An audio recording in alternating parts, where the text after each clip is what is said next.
welcome back to K-Man Builds. Today we're out here on location. We are starting something new today, and it's a very interesting project. Today we're going to start working on some wood from one of these old buildings here. This is a log cabin made down here in South Texas, probably around 1920, 25, 26, something like that. All the logs you see here were hand split, not hand hewn, but hand split, and they're all live oak as far as I can tell. This is the only building I've ever seen like this, anywhere close like this down here in Texas, South Texas, and even heard of. So the landowner here has got some of these logs. We've loaded them up, and he wants me to make them a dining room table and some other furniture out of them. And so we're going to try to take this wood, get it back to the shop, and get them milled down in some 2.5 inch pieces, probably 6-8 inches wide, and try to make a couple of tables out of it. It's going to be interesting working with something that's as old as this. A lot of people don't like milling live oak that's been old and dried, but it actually is a little lighter than it would be normally because it's been around for over 100 years. So look forward to kind of seeing what this wood's going to look like as we cut. So enjoy the show. So we're getting ready to mill one of these boards, or one of these logs I should say, and you can see how this thing was hand cut basically with an axe, I guess.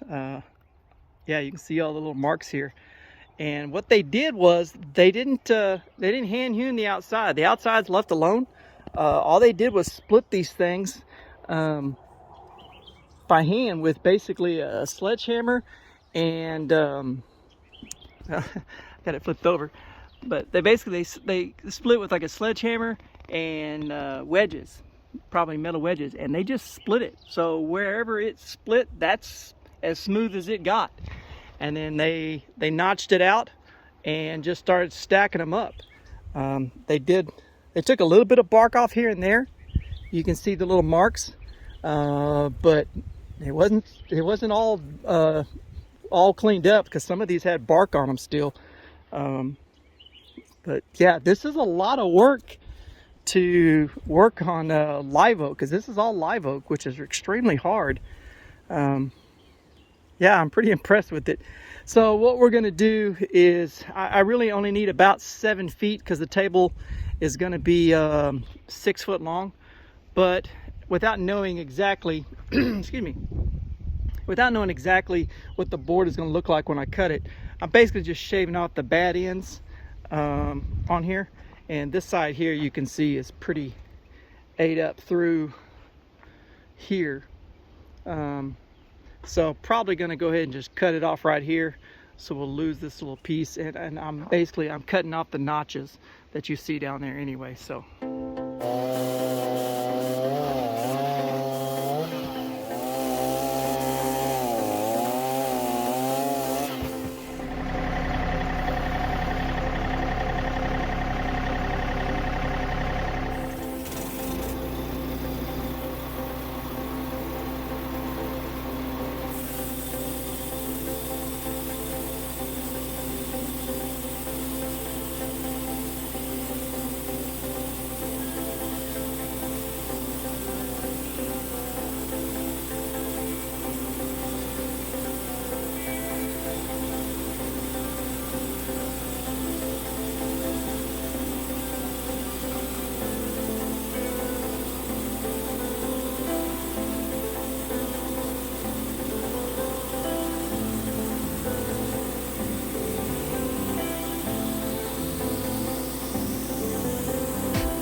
All right, so I was able to get 6.5 inches out of this, and so I think that's what we're going to shoot out for as many of them as I can get. If I get anywhere at 6 or 6.5, so I'm not overly worried about doing a straight line because I'm going to end up having to join these anyway.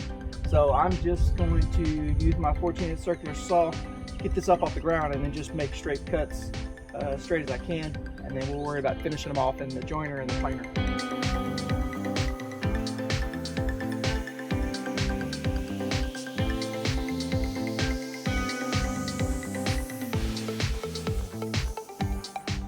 So here I have them cut down to their approximate size. I only need 6 foot, so these are all cut around 7 foot.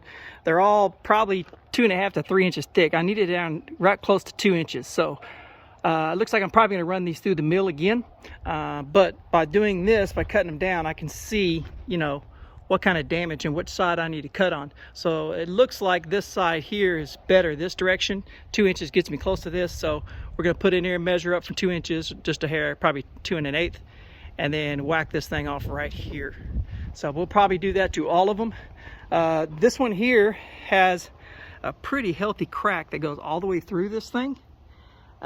So I'm thinking that I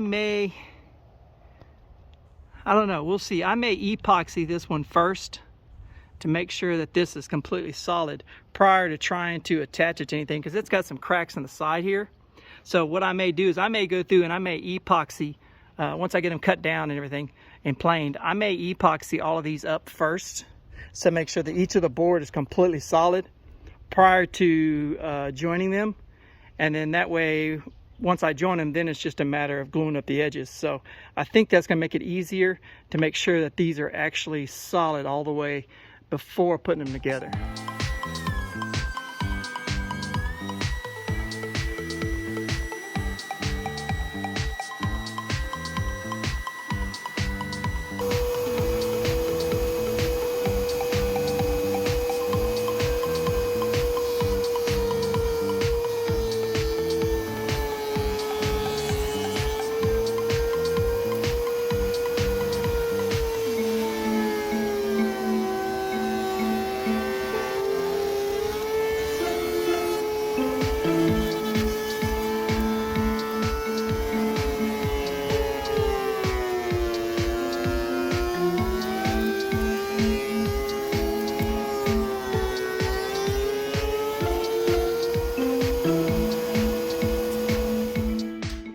All right, so now we got these cut down and planed to close to the thickness that I'm going to have. And so what we're going to do is we're going to go ahead and cut these at 74 inches. That gives me 2 inches of play once it's all together. This is going to be a 6 foot table. So I'm going to give myself 2 inches so that once it's all together, I can make the final cuts and make sure that it's perfectly square. We're going to go ahead and use this Raylo arm saw. This thing's a little scary when it cut in bigger pieces, so you got to be careful.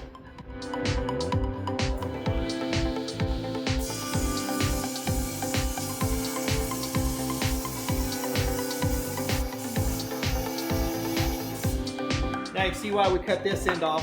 It had this piece here that was just basically hanging on there. So, all right, now we're going to set up our little 6-inch joiner, the roller outfeeder here, and go ahead and start joining the edges.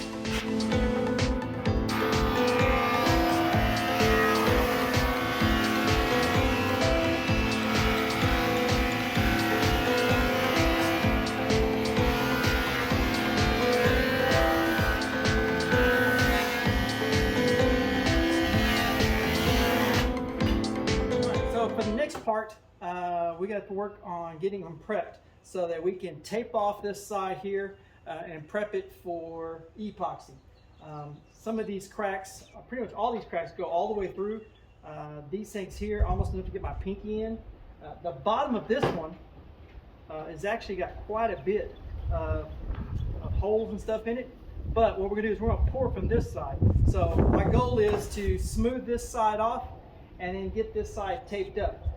One thing we're gonna try, and you'll see it later on, is normally when I try to tape off this, what sometimes happens is the tape doesn't quite stay stuck to it all the way down here. Now it won't leak, but it creates a little bubble underneath it. And what happens is you end up pouring a lot of extra epoxy in there. So what I'm gonna try to do is I've got these little memory foam, or pads.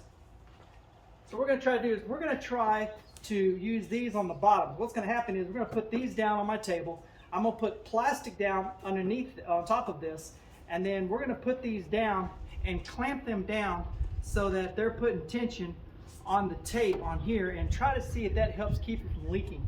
Any leak through that we do get, the plastic should hold it. But I'm thinking by clamping this down on these pads, it really should keep this from leaking.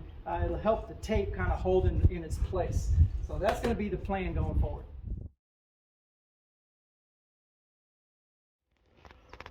All right, so got one layer on there. Kind of see where I've got it overlapped. Try about a half an inch or so on all of it, and hopefully this will keep it from leaking.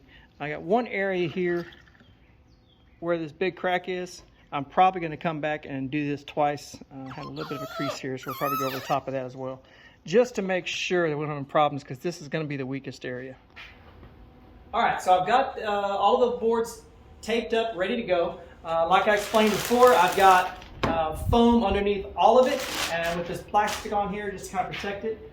What I'm going to do is I'm going to go ahead and mix up probably about 2 quarts of epoxy. I'm going to go put in some black to make it a black epoxy, and then I'm going to go ahead and pour it in all the cracks, the major cracks, let it kind of sit for a little while, and then come back and check and make sure I don't have any serious leaks. Once I know all the leaks are taken care of and we're pretty good, then I'm going to probably go ahead and kind of clamp this down in a couple of spots just to hold everything down, and then we'll get to pouring. I don't know why it is, but every time I get these mixing cups, it's almost like they glue them together. Of course, that one comes off. But I've been yanking on several of these, trying to get them apart, and it's very difficult without trying to break them. So here's what I figured out. Take your air hose,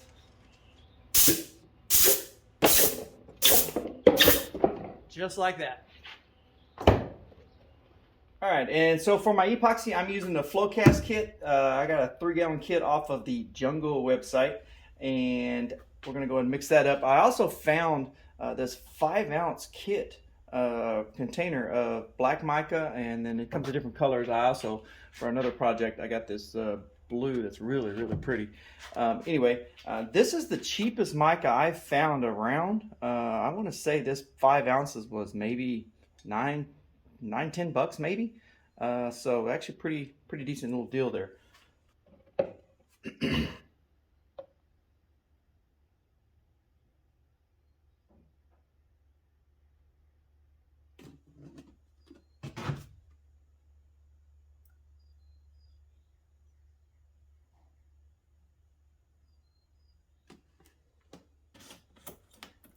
I need to get some little measuring spoons, but I don't have any, so we're guesstimating about a half a tablespoon.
Find out how much epoxy this big old crack's fixing to take.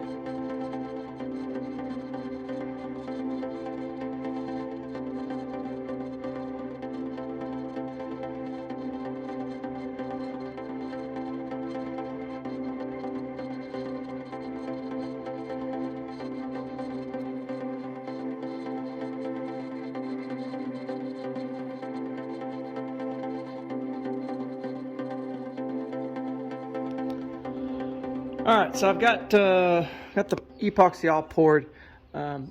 This takes quite a bit of time to do. You got to be patient because it doesn't just pour down these cracks. You can see here, like I've got this one here. I've been pouring a lot of epoxy in, and so it's got to fill all the voids up inside wherever, you know, inside the wood here. So excuse me, you got to keep just kind of pushing some over the hole, kind of move it around, and just keep kind of pushing it where it needs to go.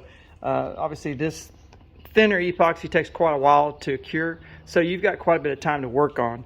I'm trying to fill up as much as I can. It's a little bit of a dip there, but I'm going to end up, once it's cured, I'm going to end up planing all of these again and flatten them all off, so not a big deal. The main thing is getting all the cracks filled in and all the voids. So I think this is going to really work good. I like excuse me, I like this black epoxy. Got a little bit of a pearl to it.